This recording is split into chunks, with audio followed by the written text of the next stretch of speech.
So hello everybody and welcome to the Engineering Design for How to Make Stuff Good show.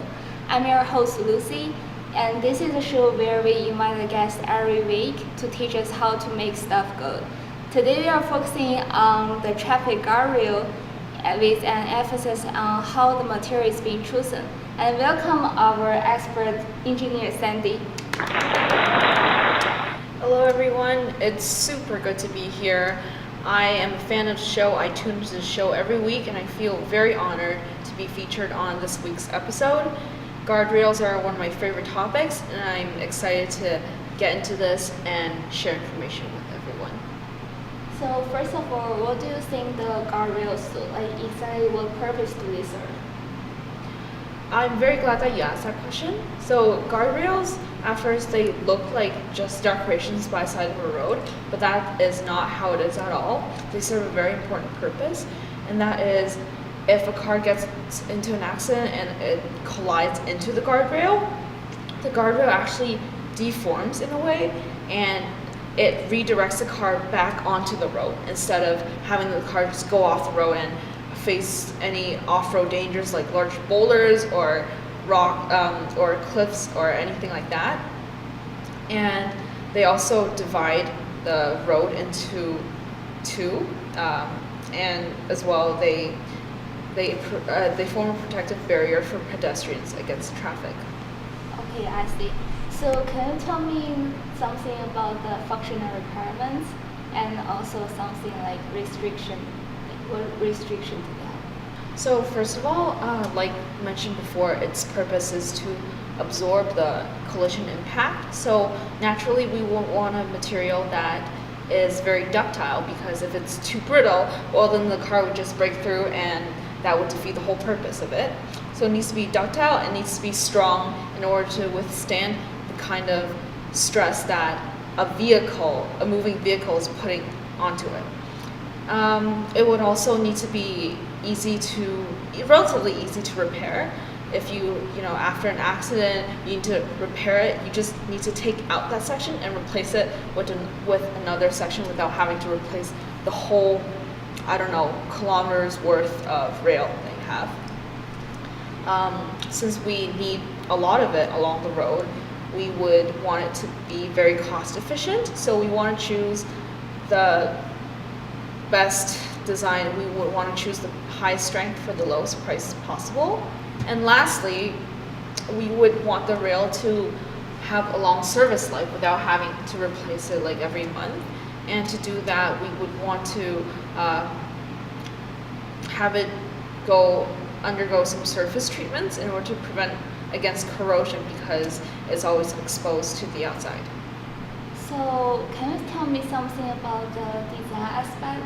Like according to your properties you mentioned before, is there anything like the best material can be chosen in order to make those products, or something about like what material are being used right now? So there's a few different types that are in use right now, such as Thri-beam or W-beam, but the most popular type is the blocked out W-beam, which offers the best strength, durability, safety, and cost efficiency for the purpose.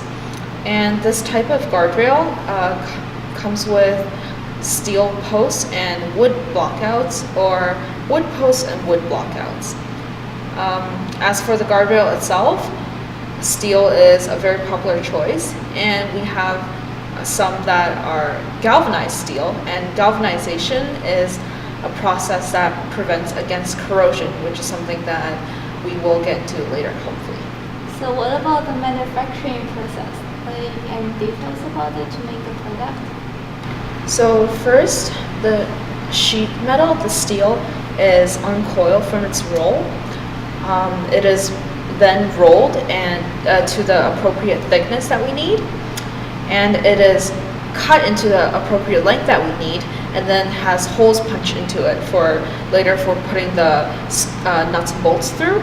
So after the cutting and punching, the steel is then dipped into a container filled with molten zinc, and the iron in the steel then reacts with the molten zinc to form a tightly bonded alloy layer, protective layer over the steel itself that will prevent against corrosion.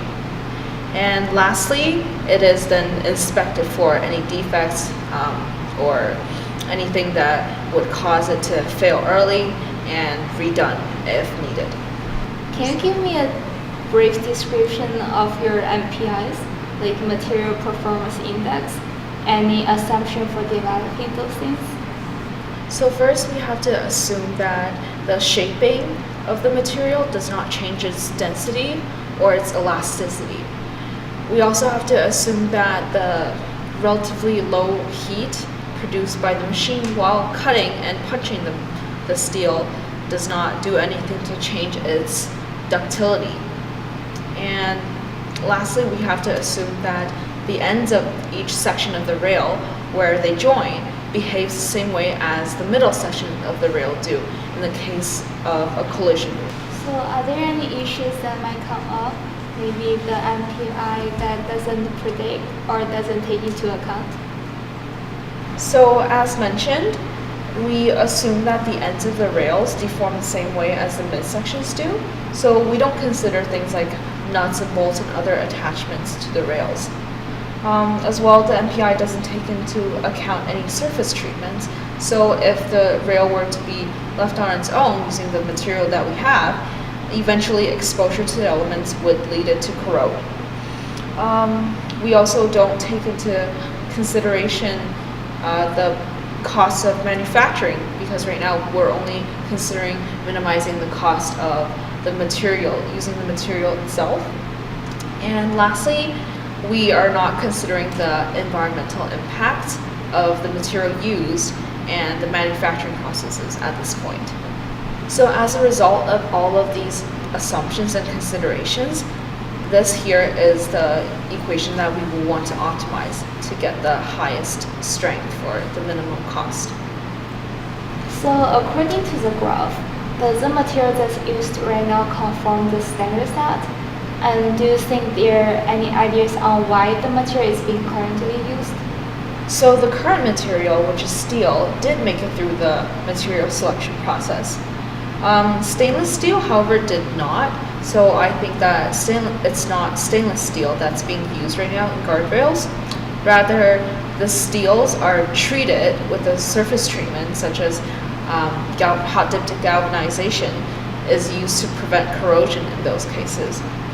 Overall, steel is a good choice as it has the desired strength for the mass and has a necessary ductility for the deformation necessary for the safety of in case of a collision.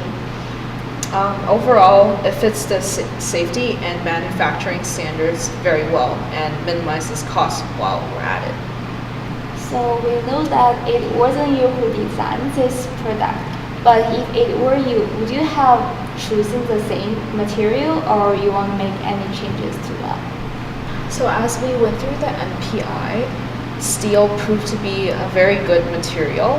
So in my humble opinion, I think there is nothing that needs to be changed. I think the engineers who designed these guardrails did a very good job.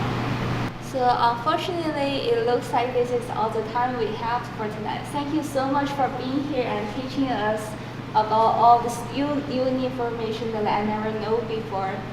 And it's been a pleasure having you here on the show, Sandy.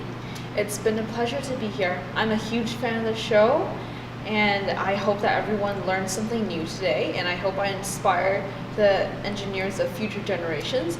And if I ever have the chance again, I'd love to come back here. We will see what we can do, Sandy. So this is your host, Lucy, and Engineering Design for How to Make Things Good show. We will see you next week this time. Good night, everybody.